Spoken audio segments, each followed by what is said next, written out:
honest with you, I'm okay. Kasi tanggap ko na, tapos na. Wala na yung airpot ko.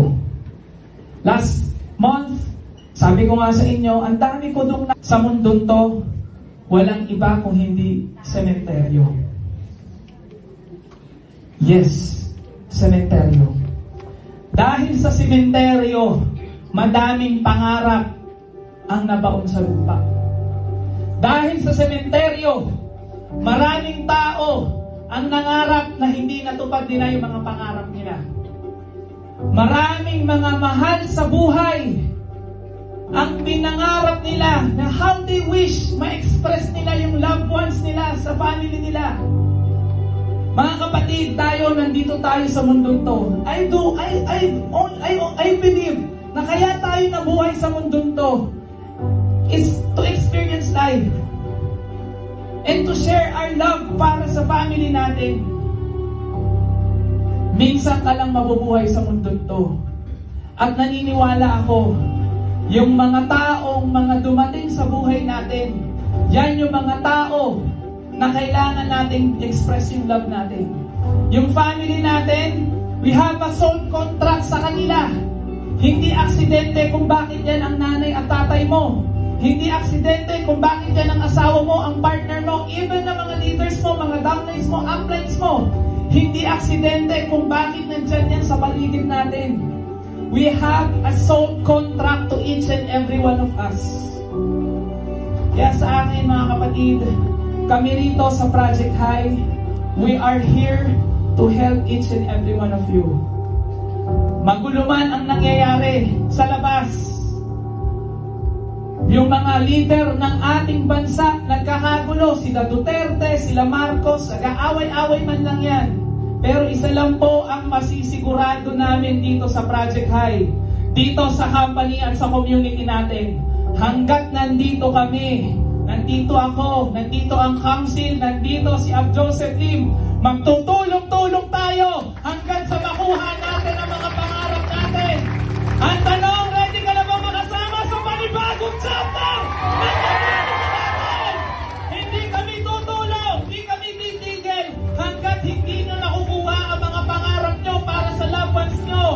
Ang sarap mag-travel sa ibang bansa na kasama ang mahal sa buhay.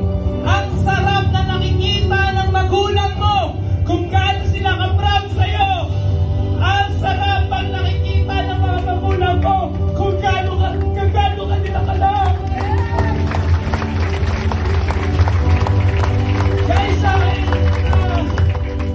yun nangyari sa amin na airport ko, sana maging inspiration sa inyo. Huwag nyo lang intayin na umabot kayo sa ganito para lang magsipag kayo. Huwag nyo lang intayin na magkaroon kayo ng tragic sa family nyo para nang ma-realize nyo na ang mga magulang nyo, they deserve the life. Marami mga magulang natin na pinangarap nila yung mga buhay, yung mga pangarap nila na buhay, kinalimutan nila para sa atin. And I think they deserve yung buhay na deserve nila.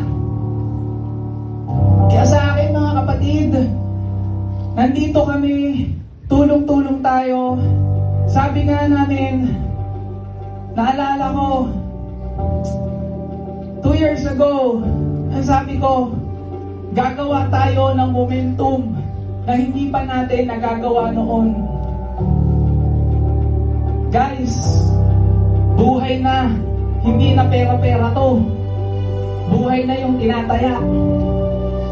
Kaya kami, nandito kami. Kaya namin, kung kakain kayo, kung magugutom kayo, magugutom din kami. Kung mapapagod kayo, mapapagod din kami.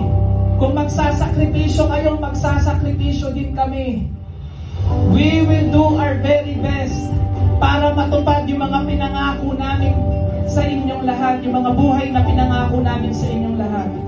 Ang tanong, are you with us? Yes! Are you with us? Yes! Makakasama ba namin kayo sa panibagong yugto ng community ng Project High? Yes! So guys, yun lang po. And I'm very, very much excited for this year.